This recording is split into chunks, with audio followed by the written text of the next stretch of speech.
इस देश को बचाने की लड़ाई वो लड़ रहे हैं और पूरी मजबूती के साथ में लड़ रहे हैं। और ये जो कानून लेकर आई है सरकार, ये केवल किसानों के विरोध में नहीं है, ये इस देश की पूरी जनता के विरोध है। बिल्कुल। अगर जो किसान और व्यापारी का एग्रीमेंट वाला कानून है उसे अगर आप पढ़ेंगे तो आपको पता लग जाएगी न केवल किसान बल्कि जो छोटा व्यापारी है, जो बीज बेचता है, जो खाद बेचता है, जो मशीन बेचता है खेती के काम में आने वाली, जो पेस्टिसाइड बेचता है, जो टेक्नोलॉजी देता है, जो और बाकी एडवाइस देता है, वो सारा व्यापारी पूरी तरह से तबाह हो जाएगा। बिल्कुल। क्यों हो जाएगा? क्योंकि उस एग्रीमेंट में ये है कि जो व्यापारी किसान के साथ एग्रीमेंट करेगा वही व्यापारी इन सारी चीजों को भी प्रोवाइड कराएगा। और अभी आपको ये चीज देख लें, जो नतीजे आपके सामने आ रहे हैं कि मई 2020 में मध्य प्रदेश सरकार ने जो मॉडल मंडी एक्ट है, यानी जिसके तहत ये कानून आया है, वो लागू किया है। उसके नतीजे ये हैं अब आपके सामने कि वहां पर जो किसान है, जो धान बेचने वाला किसान है, उनके साथ में एग्रीमेंट जिसने किया, एग्रीमेंट नाम की कोई चीज नहीं है। केवल वो रसीद, जिस रसीद पर पेस्टिसाइड दिया गया किसानों को या खाद दिया गया, वही रसीद केवल एग्रीमेंट की कॉपी मानी जा रही है। इसके अलावा जिस कंपनी ने किया उस कंपनी का अता पता नहीं है। उस कंपनी का जो एजेंट है, उस एजेंट के नाम पे वो जो है वो दे रखा है जो रसीद। तो आपको समझ में आ रही है कि कितना बड़ा फ्रॉड इस देश के किसानों के साथ ये हो जाएगा अगर ये सारा कानून होता है। दूसरा, जो बाकी जनता है, ये उस जनता पर कितना भयानक प्रभाव पड़ेगा, इसको ऐसे समझें। नंबर 1, सरकार कहती है कि हम एमएसपी के लिए लिखित आश्वासन देने को तैयार हैं। उस सरकार से ये पूछो, अबे तुम्हारे जैसे बेईमान, तुम्हारे जैसे झूठे, तुम्हारे जैसे इस देश को तबाह और बर्बाद करने वाले लोग जो सत्ता में बैठे हैं, तुम जिस एमएसपी की घोषणा करते हो वो एमएसपी नहीं मिल रही किसान को, तो लिखित आश्वासन का क्या होगा? और दूसरा, जब किसान का और व्यापारी का समझौता हो जाएगा, उस समझौते में उसके रेट भी लिखे जाएंगे कि किस क्वालिटी का, किस स्टैंडर्ड का, किस ग्रेड का फसल जो है वो उसमें होगी और उसमें के क्या रेट होंगे। तो एमएसपी का मतलब क्या हो जाएगा? यानी जब दाम तय हो गए पहले ही तो एमएसपी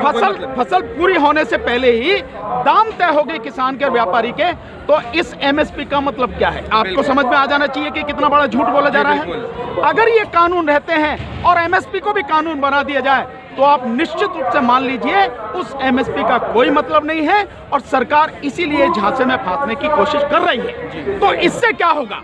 एमएसपी खत्म होगी। जब एमएसपी खत्म ऑलरेडी हो ही गई है और किसान से जितनी भी फसल है जब उद्योगपति खरीद लेगा, चंद पूंजीपति खरीद लेंगे, तो जो एक्ट बनाया 2013 में सरकार ने, फूड सिक्योरिटी बिल, जिसमें देश के 82 करोड़ जनता को अन्न देने की बात कही गई है, 3 रुपए किलो चावल, 2 रुपए किलो गेहूं और 1 रुपए किलो मोटा अनाज, वो खत्म हो गया। बहुत सीधी सी बात है। इसका मतलब ये हो गया कि जिन 82 करोड़ लोगों को रोटी देने के लिए कानून सरकार ने बनाया, उसी कानून को इस कानून के माध्यम से दबा देना चाह रही है। खत्म कर दिया। दबा देने की बात नहीं है और उसका जिक्र भी नहीं है। तो ये चालबाजियां सरकार की समझनी पड़ेगी। इसका मतलब ये है 82 करोड़ जो गरीब हैं वो खत्म, जो राशन की दुकानें हैं उन पे जो गल्ला कहां से लाएगी? आप बहुत सीधी सी बात है, इसको समझने की कोशिश करें। जब व्यापारी और किसान का ही समझौता हो गया तो सारी फसल तो व्यापारी ले जाएगा, वो राशन की दुकान के लिए कहां से आएगा ये बताओ आप? और इसीलिए एमएसपी से हटना चाह रही है। और 2017 में नीति आयोग के माध्यम से कहा भी है नीति आयोग ने कि सरकार को इससे बाहर निकलना चाहिए।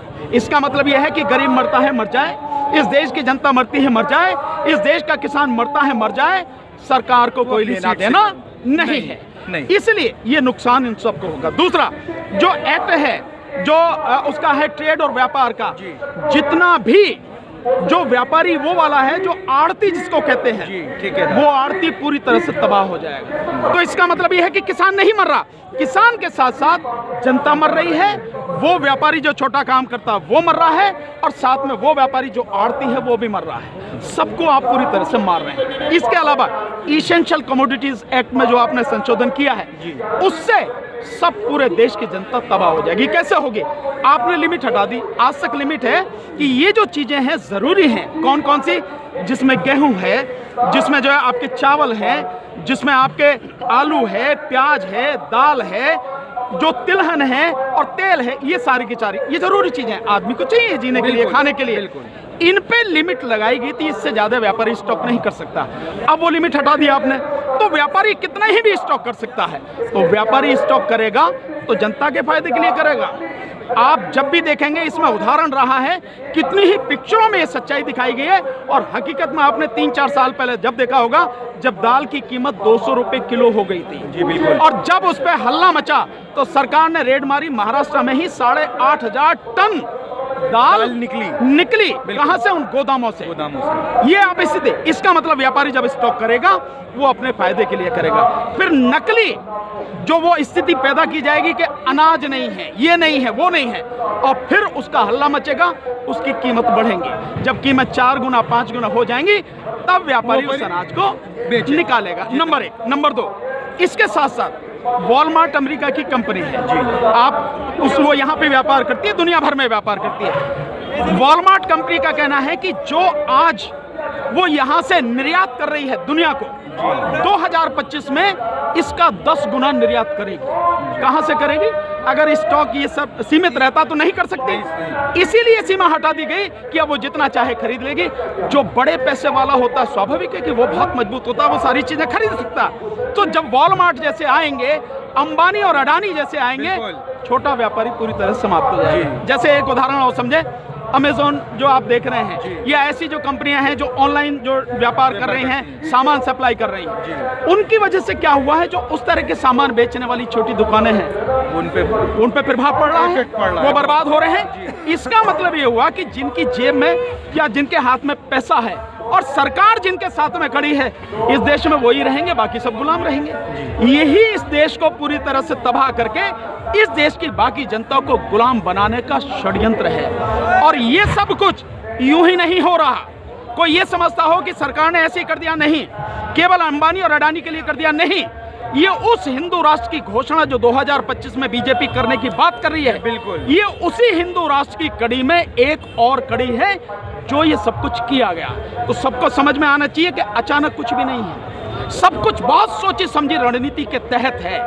उसी कड़ी में ये सब की चीजें चल रही हैं, तो हमको समझना पड़ेगा। तो ये जो किसान रोड पे आ गए हैं, जो सड़क पे आ गए हैं, वो किसान जो हर घर में अन्न देते थे, वो किसान जो अपनी खून पसीने की मेहनत से अन्न बना के गांव-गांव, देश-देश, पूरे हिंदुस्तान में फैलाते थे, तो वो किसान आज खालिस्तानी हो गए हैं, पाकिस्तानी हो गए हैं, आतंकवादी हो गए हैं, ऐसा सरकार कह रही है। सरकार से ये पूछो कि जब पाकिस्तान, मतलब बीच रास्ते में पाकिस्तानी प्रधानमंत्री से मिलने कौन जाता? बताना भैया, कौन गया था?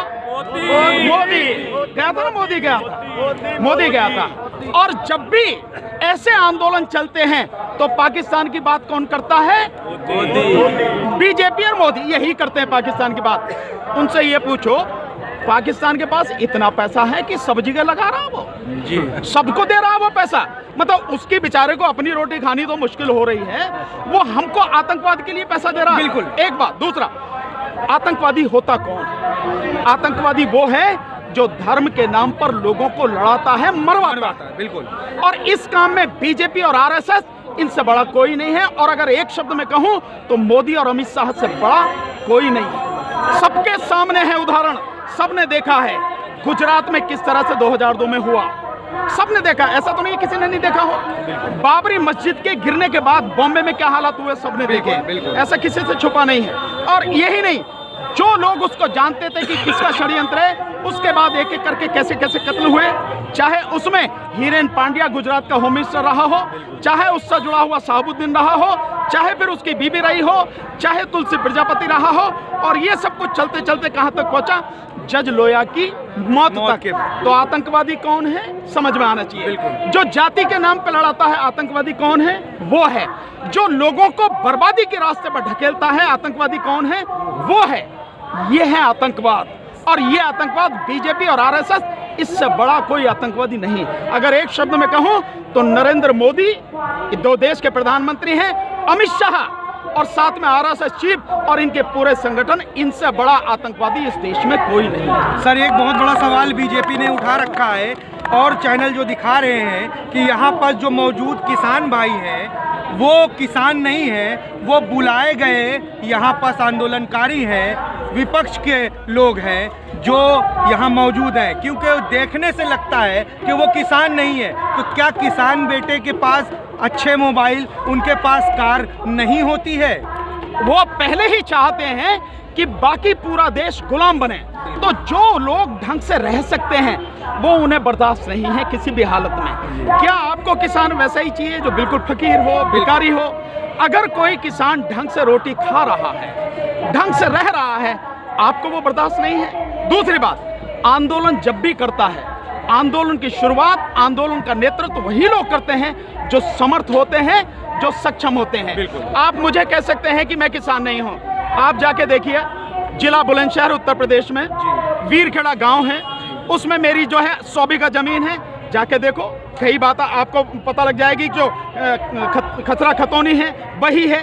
आप जो तहसील से निकलवाओ ना, आपको पता लगेगी। लेकिन इसका मतलब ये नहीं है कि मैं जो है फटे टूटे कपड़े पहन के, हाँ ठीक है मैं किसान हूं। का यही कहना है कि जो फटे कपड़े पहने रहेगा वही किसान है। नहीं, क्यों? सरकार यही चाहती है ना। मैंने आपको बताया कि षड्यंत्र ही ये है कि सबको भिखारी बना दो, सबको पूरी तरह से तबाह और बर्बाद कर दो, सबको ऐसा कर दो कि उनके सामने जी हुजूरी करके सब गुलामी करें, कोई सर उठा के जी ना सके। अब दूसरी बात, अब मेरी बात छोड़िए, आप किसी की भी बात मना कीजिए। आप जाके इस आंदोलन में हैं, यहाँ से लेके 20 किलोमीटर तक है ये सिंगू बॉर्डर का। जाओ, एक एक व्यक्ति से मिलो, उससे पूछो तू किसान है कि नहीं है, उससे पूछो तेरी स्थिति क्या है। हमारे जो तकरीबन 44 साथी शहीद हो चुके हैं इस आंदोलन में, वो साथी उम्र क्या है? 18 साल से लेके उनकी 60 साल तक की उम्र है। और उनकी इनकम क्या है?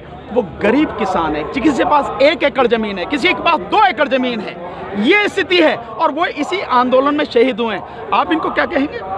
सरकार के आंकड़े के हिसाब से जो 80 से 85% किसान है वो सीमांत और गरीब किसान है, छोटा किसान है। और उसकी जमीन कितनी है? मात्र 2 एकड़। ये सरकार के आंकड़े, मेरे नहीं हैं। तो आप जिनको देखो कि जो शहीद हो गए उनको देखो, और जो यहाँ पर है यहाँ से लेके वहाँ तक, किसी की बात पे विश्वास मत करो। आप जाके हर एक किसी को देखो और दुनिया को बताओ। मीडिया के साथ ही आप तो पता लग जाएगी कि कैसे कैसे किसान हैं। कुछ लोग जो मजबूत स्थिति में है, जो लीड कर रहे हैं, होना भी चाहिए। मजबूत व्यक्ति ही करेगा लीड। कोई मेरे से ही उम्मीद करेगा कि मैं आंदोलन को लीड करूं, बिल्कुल कोई उससे उम्मीद नहीं करेगा जो सुबह से शाम तक अपनी रोजी रोटी कमाने में ही सारी उसकी ताकत चली जाती है। वो आंदोलन कैसे करेगा? वो आपका साथ दे सकता है। और ऐसे यहाँ पे हजारों नहीं, लाखों किसान इस आंदोलन में साथ खड़े हैं। सरकार का प्रचार क्या है, हमें उससे चिंता करने की जरूरत नहीं है, क्योंकि सरकार इस कदर बौखलाई हुई है। ऐसा आंदोलन 1947 के बाद इसे कभी हुआ नहीं। इसलिए सरकार अंदर से पूरी तरह से टूट चुकी है। मोदी जी को मैं दावे के साथ कह रहा हूँ, रात को नींद भी नहीं आती होगी, 2-4 गोलियां खा के ही सोते होंगे वो, इससे पहले नींद नहीं आती होगी। और इसीलिए जहां भी जाते हैं केवल किसान आंदोलन, केवल किसान आंदोलन कहते हैं कि ये हमने कर दिया। एमएसपी पे रिकॉर्ड खरीद लिए, गुरुद्वारे भी जा रहे हैं, माथा टेक रहे, बोल रहे हैं मैं सरदारों के तो मैं तो ये कह रहा हूँ, मैंने तो कहानी सुनाई ना एक बंदर वाली। एक बंदर था, उसको नेता बना दिया। उछल, एक समस्या आ गई, समस्या लेके चलो नेताजी। अब नेताजी जहाँ समस्या का हल होना है वहां तो जामे नहीं, कभी इस डाल पे, कभी उस डाल पे, कभी इस पेड़ पे, कभी उस पेड़ पे। मोदी जी से पूछो गुजरात में क्या रखा है, मोदी जी से पूछो गुरुद्वारा में क्या रखा है। काहे को मध्य प्रदेश के किसानों को कर रहे हो आप, और काहे को कल आप उत्तर प्रदेश के किसानों को कर रहे हो? दिल्ली क्यों नहीं आ रहे? नहीं, दिल्ली क्यों? सिंगू बॉर्डर पे आओ, किसान तो यहाँ है ना। बिल्कुल, यहाँ माथा टेको, यहाँ नाक रगड़ो और हाथ जोड़ कर मांगो माफी किसानों से। मेरी बहुत बड़ी गलती हो गई, मुझे माफ कर दो। जो कष्ट मेरी वजह से हुआ उसके लिए क्षमा कर दो। मैं तीनों कानून वापस लेता हूँ, एमएसपी को। लेकिन वो तो कह रहे हैं कि एक सरकार कभी पीछे नहीं हटेगी, चाहे कुछ भी हो जाए। कोई बात नहीं। तो यहाँ के जो किसान भाई हैं हमारे, जो जिस तरीके से आंदोलन कर रहे हैं, अगर इस आंदोलन को क्या साल भर और 2 साल करना पड़े तो ये चलेगा? आजादी की लड़ाई कई साल चली और ये आंदोलन केवल किसानों का आंदोलन नहीं है। ये आंदोलन भारत की आजादी की दूसरी लड़ाई है। ये आंदोलन कितने भी दिन चले, हमें भूखे रह के भी लड़ना पड़े तो भी आंदोलन लड़ेंगे, लेकिन मोदी जी के और मोदी जी की पूरी टीम के, इस बीजेपी सरकार के घुटने तोड़ के रहेंगे। मैं यही शब्द इस्तेमाल कर रहा हूँ, घुटने झुका के नहीं, घुटने तोड़ के रहेंगे। जिस तरीके से आपने देखा कि ये किसान भाई हमारे आज रोड पे मौजूद हैं, वो किसान भाई जो देश के घर में अपने दाने पहुंचाते हैं, आज वो